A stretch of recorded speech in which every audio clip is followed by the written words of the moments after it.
She wasn't a hero. She was just another name on a wall. The words weren't shouted, but they echoed loud enough across the marble halls of the National Military Honors Museum to sting. Maya didn't flinch. She sat alone on the back row of the auditorium, her fingers wrapped tightly around a small velvet box resting on her lap.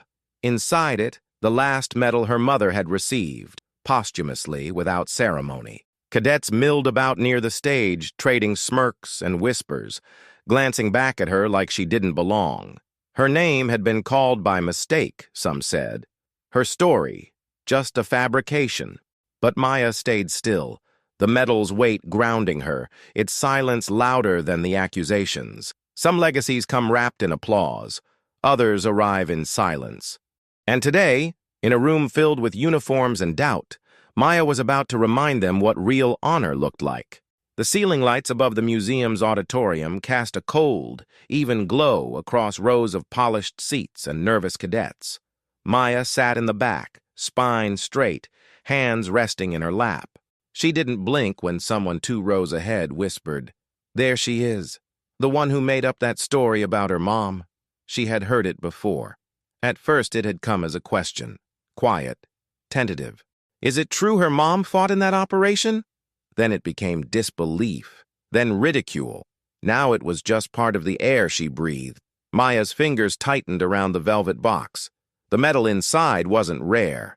In fact, many recipients' names were engraved on the museum walls, but this one carried more than honor.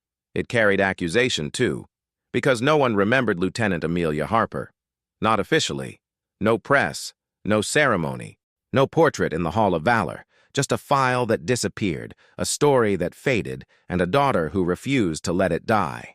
She probably bought that medal online, someone behind her muttered with a low laugh, trying to play hero by proxy.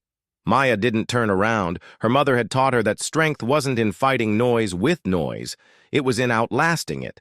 The stage was being prepared for the Cadet Honors Ceremony, a prestigious event recognizing family members of decorated service personnel.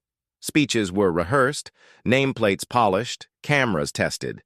The first rows were filled with polished shoes and pressed uniforms, cadets fidgeting nervously as dignitaries arrived. At the far end of the room, a massive banner read, "Legacy in Action, honoring those who served and those who remember." A cruel irony. No one had remembered Lieutenant Harper, except Maya. She glanced down at the inscription inside the velvet box lid. Service beyond glory. Her mother had written those words in every letter she sent home. Words Maya had read by flashlight after every restless night. Words that made her feel connected to something larger, something real, even when the world chose to forget. A sudden hush spread through the room. General Evelyn Rhodes had entered, flanked by aides, silent as ever. Her presence alone brought every cadet to attention, even the ones slouching seconds before. She walked with the kind of gravity that didn't require words. Maya looked up, meeting her eyes for only a second. The general didn't flinch, didn't acknowledge her at all. Beside the stage stood Cadet Fiona Blake, young, eloquent, and chosen to lead the ceremony. She glanced toward Maya with a thin, rehearsed smile. The same smile she wore during interviews and award dinners. The same smile Maya had seen in the videos where Fiona said, "It's important to honor true stories of sacrifice." True stories. The implication was always there, and some of them are not. The lights dimmed slightly as the ceremony began. Fiona stepped to the podium, voice crisp, posture perfect. "Today, we gather to remember, to honor, and to pass forward the legacies of those who earned their place in our nation's story." Applause rose like a wave through the room. Maya didn't clap. She opened the velvet box slowly and looked down at the medal. Its surface caught the light, and though the room buzzed with reverence, the only thing Maya heard was her mother's voice echoing gently. "Real legacies don't need permission, just courage." The names began. Cadets lined up to present tokens, framed portraits, or flags folded with care. Each one was greeted with applause, sometimes tears. Families nodded proudly from the front rows. Photographers moved quietly, capturing every embrace, every handshake with dignitaries. But Maya remained seated. Her name wasn't on the program, not officially. She had sent 3 letters, attached service documents. Even the transcript of the final radio transmission where her mother's voice could be heard coordinating a rescue under fire, an action that cost her life but saved 5 others. The response? Silence. The museum committee never replied, and so Maya came anyway. 1 seat behind the official line, 1 row back from belonging. Fiona Blake continued to speak with polished cadence. We are here not just to celebrate the past, but to acknowledge the truth. That honor cannot be claimed, but only earned, and that some names— Her eyes lingered on Maya. Don't belong on these walls. The words were subtle, but not for Maya. Not after months of being ignored, of being asked for proof no one else had to provide, of watching strangers rewrite her mother's story like it was optional. Maya stared straight ahead. If they wanted silence, she'd give them silence, but not surrender, not shame. From the corner of her eye, she caught movement, a shift in the rows of dignitaries. General Rhodes had leaned slightly toward one of her aides, whispering something. The aide nodded, then slipped away. A moment later, a low murmur began to ripple through the back of the room. Someone was entering, not through the front, through the side corridor, rarely used. The doors opened, and an older woman in full military dress stepped in, alone. Her medals shone faintly under the dim lights. She moved with a limp, her steps measured, her eyes sharp. Maya recognized her instantly. Colonel Lenora Vasquez, retired, wounded in action, and, more importantly, one of the only surviving witnesses from her mother's final mission. The room didn't erupt. It didn't gasp. But something shifted. A kind of weight dropped into the atmosphere. Colonel Vasquez didn't head toward the stage. She walked straight down the center aisle, eyes locked on Maya. Cadets parted instinctively, their bodies responding before their minds caught up. Fiona paused at the podium, her confidence flickering. Maya rose without thinking, the medal still in her hand. They met halfway between the rows of uniforms and the line of forgotten names. Vasquez saluted first, a sharp, precise motion that rang louder than any applause. And then she spoke, clear, firm, and aimed not just at Maya, but at every person in the room. I served with Lieutenant Harper. She didn't just belong on those walls. She saved the men who built them. A beat of stunned silence followed. Even General Rhodes was still. Vasquez turned to the crowd, her voice cutting clean through every layer of doubt. You want legacy? She asked. You want honor? She pointed gently at Maya. Start here. Then she placed her own campaign ribbon in Maya's hand, a symbol of witness, a bridge between silence and truth. For a moment, no one moved. Even the sound of breathing seemed to vanish into the vaulted ceiling of the auditorium. Colonel Vasquez turned and walked away slowly, her limp more pronounced now, but her presence still towering. She didn't return to a seat. She exited through the same side door, her part finished, her truth delivered. Maya remained standing. The campaign ribbon now rested atop her mother's medal. 2 testaments bound not by applause, but by action. On the stage, Cadet Fiona Blake hesitated. Her perfect posture wavered, her next line forgotten. She glanced toward the wings, hoping for guidance, but none came. General Rhodes sat with her arms crossed, expression unreadable. Fiona tried to recover. Well, that was unexpected, she said with a forced smile. Let's continue with the program. But the room had changed. The air, once full of controlled admiration and hollow protocol, now carried something heavier, something real. Maya quietly returned to her seat, but not at the back. She walked toward the front, past rows of cadets, instructors, veterans, until she reached the seat reserved for the family of the honored. No one stopped her. No one dared. She sat, the medal and ribbon on her lap, and folded her hands over them. Then, from behind the podium, Fiona's voice returned, smaller now. Our next moment is a symbolic walk to the legacy altar. It is tradition for family members to bring forward mementos of their loved ones and leave them for a moment of reflection. A young cadet carried forward a folded flag and laid it down with trembling hands. Another followed with a set of dog tags, and then, after several offerings, there was a pause. A silent space no one expected. Maya stood again, this time with calm. She walked toward the stage, her boots clicking gently against the marble floor. The crowd watched without blinking. Even Fiona stepped back, her script forgotten. At the altar, a platform of dark stone engraved with the words, "Their memory, our oath," Maya knelt. She opened the velvet box and removed the medal. Then she unfolded the ribbon from Colonel Vasquez, and gently, reverently, she placed both on the stone, a legacy that no longer asked permission to be seen. Then she stood and saluted. No words, no theatrics, only stillness. A quiet so deep it carved through every ounce of skepticism in the room. In the corner, General Rhodes stood. The crowd turned, surprised. She walked, slowly, steadily, down the aisle and up to the altar. Standing beside Maya, she looked down at the items on the stone. Then, with one gloved hand, she reached to her chest and removed a single insignia, her mother's unit crest, polished and pristine, and placed it beside the medal. The room inhaled collectively.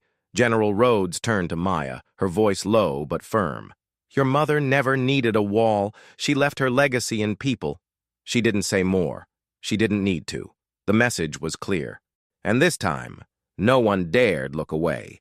The two women stood side by side at the altar, Maya and General Evelyn Rhodes. One young and resolute, the other seasoned and unreadable. Rhodes said nothing at first. But when she looked down at the items on the dark stone, the medal, the campaign ribbon, the insignia, something shifted in her face. Not a tear, not a smile. Just a slight narrowing of the eyes, like memory had opened a door she hadn't entered in years. Then she turned, slowly, deliberately, to face the audience. Veterans, officers, young cadets, museum guests. And she saluted. A crisp, perfect salute. Not to the flag, not to the brass, but to Maya, a young woman whose name wasn't even on the program.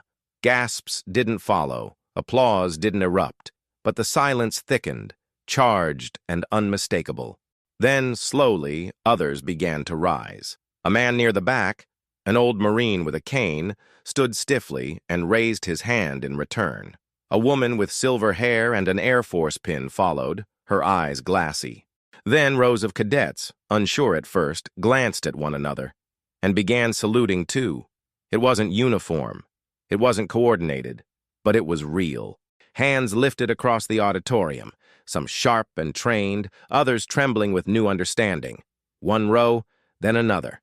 No words were exchanged, no orders barked.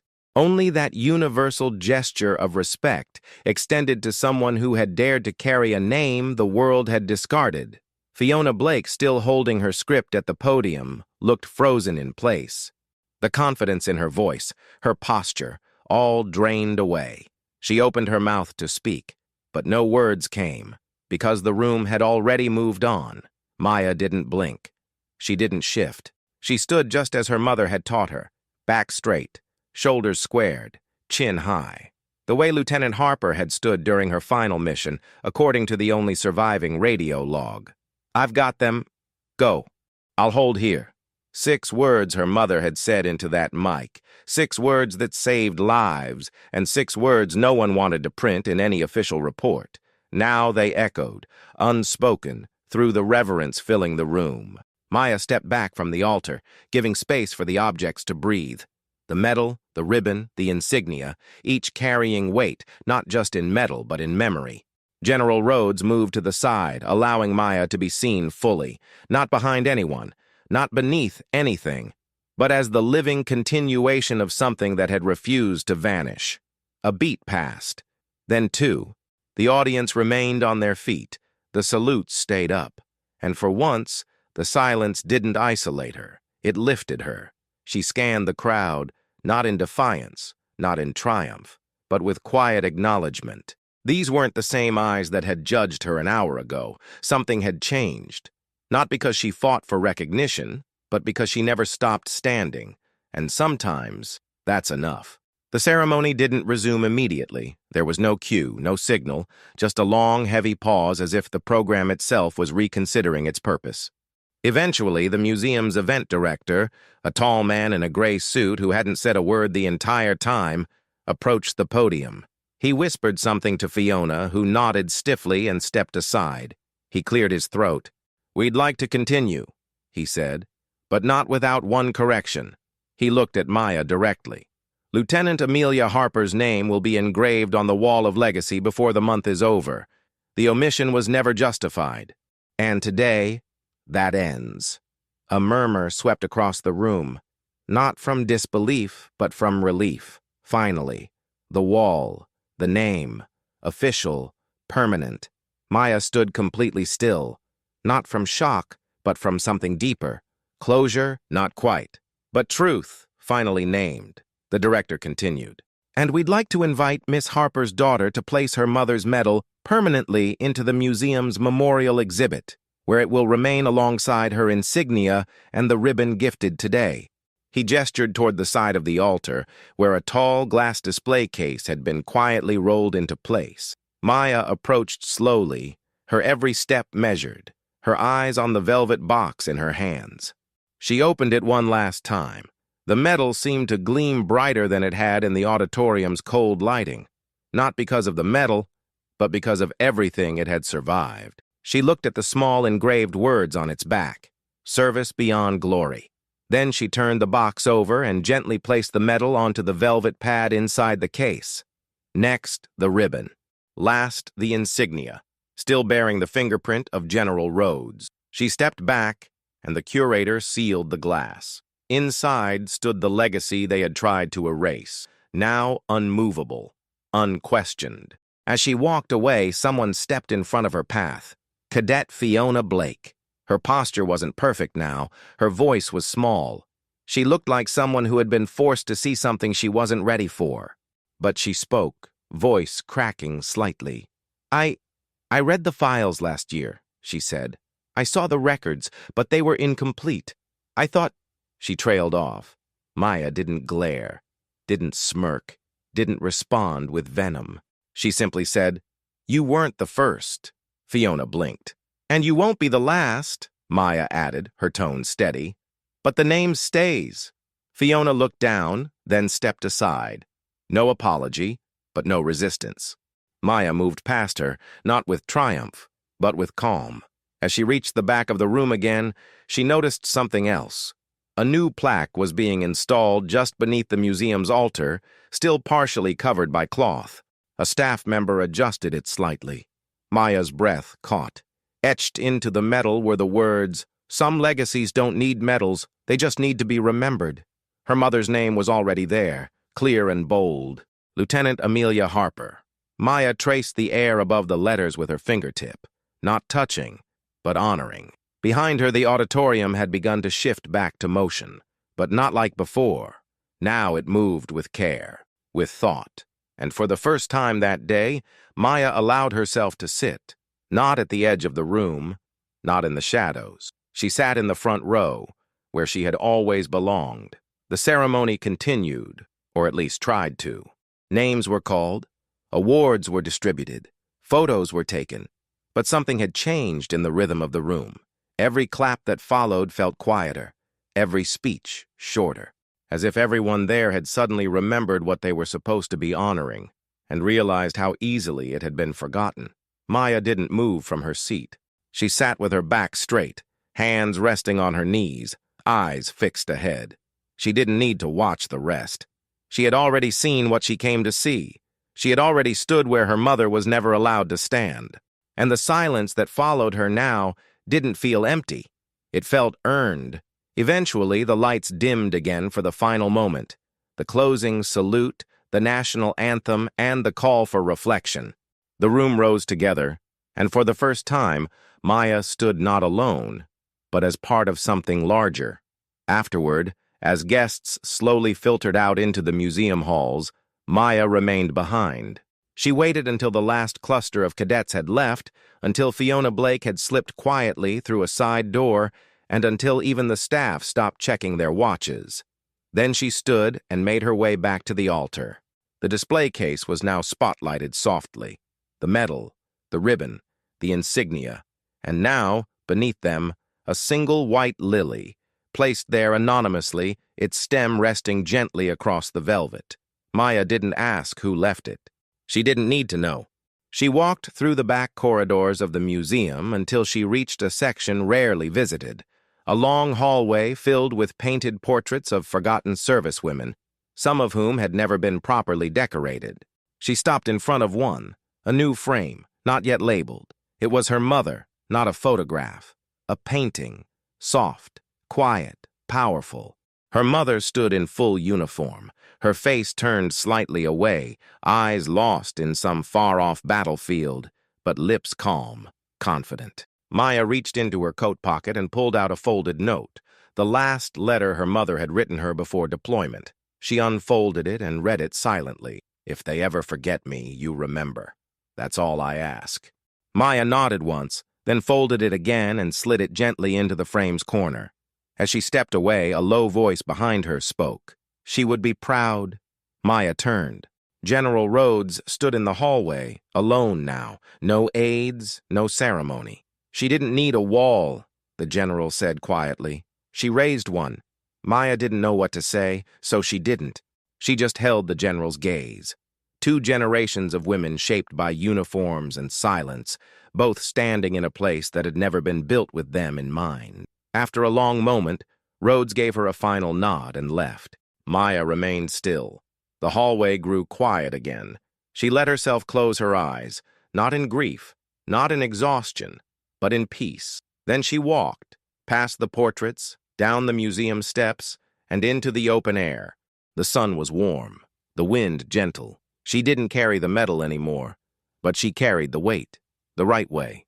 And as she disappeared into the afternoon, the narrator's voice returned, soft and steady. Some names vanish in applause, others live on in silence. And long after the last guest left the museum, the light still shone on her mother's name.